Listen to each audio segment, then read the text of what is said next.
Tape 13 is German actor Axel Stein's directorial debut, and I'll start off by saying that it's not a very good debut.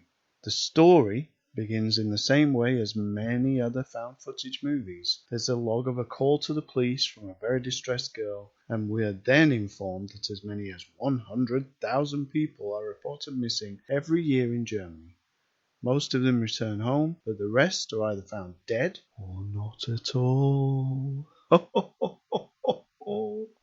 The last thing we're told is that an occult connection hasn't been ruled out as a cause for this particular missing persons case. Because, it's always the occult.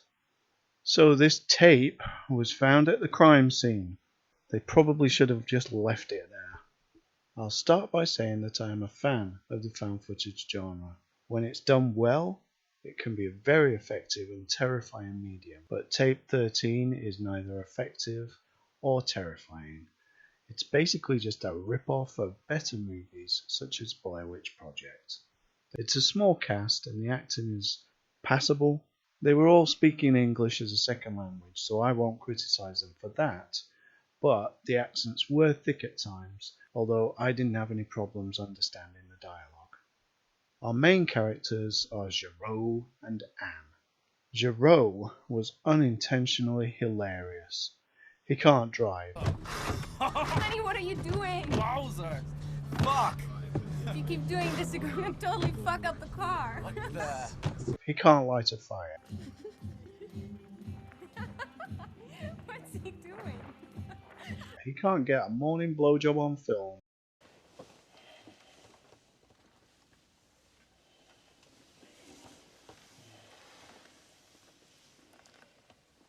Morning, stop it. You're so...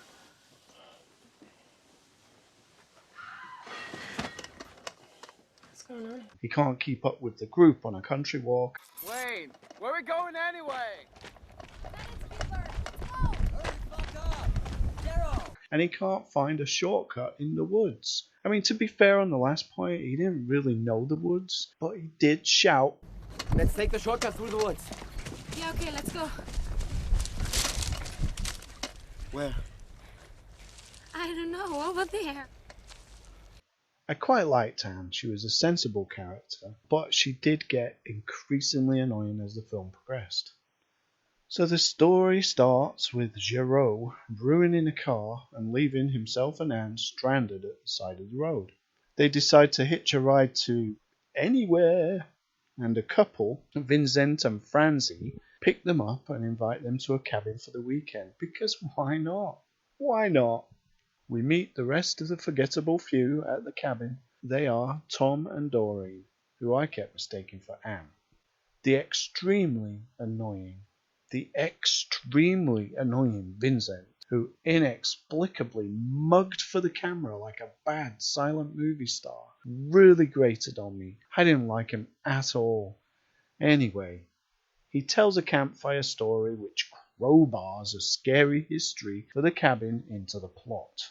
And once everyone is suitably freaked out from the story, guess what they decide to do next? Ouija board. So jump scares and Ouija over. Nobody notices that the circle of salt around them had been broken, probably by Giraud, the useless donut. Cue the not very scary stuff. All credit to Anne. As soon as things start going weird, she wants to leave, but ends up staying because of Giraud. I didn't find any of this movie scary. There was no tension.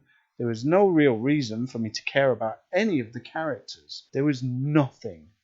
At one point in the film, Anne asked Giraud if he was behind any of the weird events, staging them maybe to help his application into film school. I just want to know if you did this.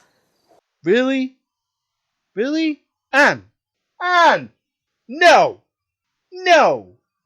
You really think that Giraud is competent enough to stage a spooky hoax in a place that he's never been to before? Come on! I mean, I've known this guy for less than an hour and can assure you It's not him. Oh, the reason for filming wasn't that great. Basically, Giraud is a film student, so naturally he has a camera surgically attached to his face and just has to film everything. Even when he's not filming, the camera is filming. He just puts it down on his nightstand and it just keeps filming to coincidentally catch spooky events that happen during the night and don't wake anyone up.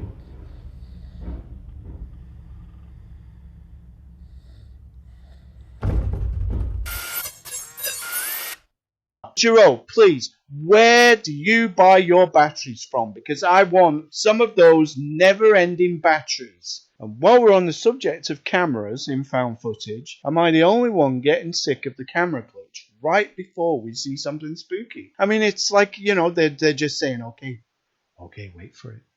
Watch really close now because something's going to happen. In 3, 2, 1. Booga, booga, booga! It's pathetic, it's not subtle, it's not necessary, and it is overused. But this movie was a by-the-numbers found footage movie done badly. It was as if the director had just watched a few found footage movies, a few of the good ones, and thought, hey, I can do that, and then just tried copying them, and it just ended so badly for him. I mean, it's just not a good movie. I don't enjoy giving bad reviews because I can understand that it's probably pretty difficult to get a movie together. And this was done on quite a low budget. I think it was $50,000. But, if that movie's bad, in my opinion, then I'm going to say it's bad. And I'm sorry, but Tape 13, it's bad. If you really have to watch this film for some masochistic reason, or maybe there's an aunt somewhere that you want to torture with it, or torture your younger sibling or something like that, then sure, go ahead, but don't buy it, just rent it. And I mean, found footage fans aren't going to find anything in this film that they haven't seen done better in other films. It's just a poor effort, really poor effort. Hopefully the next movie I watch will be a good one. Thanks for watching, and if you did enjoy this video, then please like, share, subscribe, and tell your friends. See you soon.